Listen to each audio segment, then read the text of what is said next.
गर्मा गर्म मकई की रोटी और गुड़ की मीठी चाय। आओ रे भैया, मजे से खाओ पियो और सस्ते में पेट भर के जाओ। गांव के चौराहे पर थुंग थुंग हर दिन अपनी छोटी सी दुकान लगाता था। लोग आते, खाते और थुंग थुंग के साथ हंसी मजाक करके चले जाते। लेकिन थुंग थुंग की जिंदगी इतनी आसान नहीं थी। थुंग थुंग अपने 6 साल के बेटे कुकू के साथ रहता था। उसकी पत्नी एक हादसे में गुजर चुकी थी। पत्नी के जाने के बाद थुंग थुंग अंदर से पूरी तरह टूट गया। लेकिन अपने 6 साल के मासूम बेटे के लिए उसने खुद को जैसे तैसे संभाला। लेकिन मासूम बेटे को यह समझ ही नहीं आ रहा था कि उसकी माँ कहाँ चली गई। इसलिए उसने खाना पीना बिल्कुल छोड़ दिया। वह दिन भर घर के एक कोने में चुपचाप बैठकर बस उस अधूरे स्वेटर को देखता रहता, जिसे उसकी माँ कभी प्यार से उसके लिए बुन रही थी। ये देखकर थुंग थुंग कुकू को गले लगाकर कहता, बेटे थोड़ा सा खाना खा ले, तेरी माँ अब तारों के पास चली गई है। लेकिन कुकू बस एक ही बात बोलता, माँ ने कहा था वो मुझे कभी अकेला नहीं छोड़ेगी, मुझे मेरी माँ चाहिए।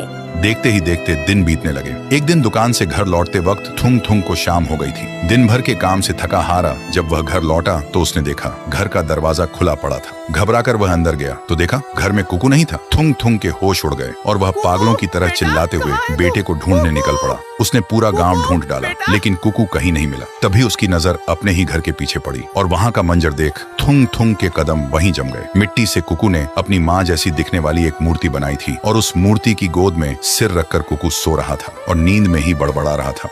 माँ, मेरा स्वेटर कब पूरा करोगी?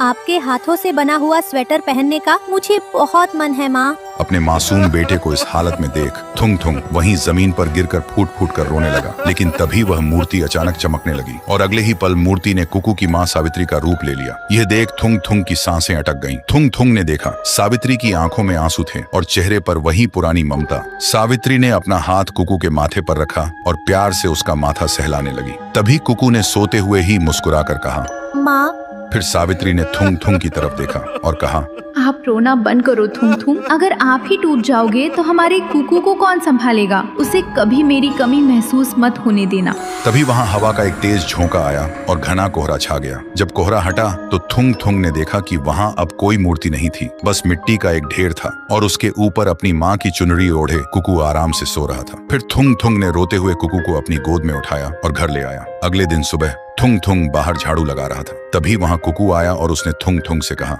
पापा, रात को माँ आई थी, उन्होंने मुझे अपनी गोद में सुलाया भी था और देखो उन्होंने मेरा अधूरा स्वेटर भी बुन दिया है। थुंग थुंग ने कुकू के चेहरे को देखा। उसके चेहरे पर अब एक अलग ही खुशी थी। तभी थुंग थुंग ने कुकू को सीने से लगाया और नम आंखों से कहा, तुम्हारी माँ हमेशा तुम्हारे साथ है बेटा, अब कभी रोना नहीं। तो दोस्तों, एक माँ की ममता और सच्चे प्यार के लिए वीडियो को एक लाइक और सब्सक्राइब तो बनता है ना।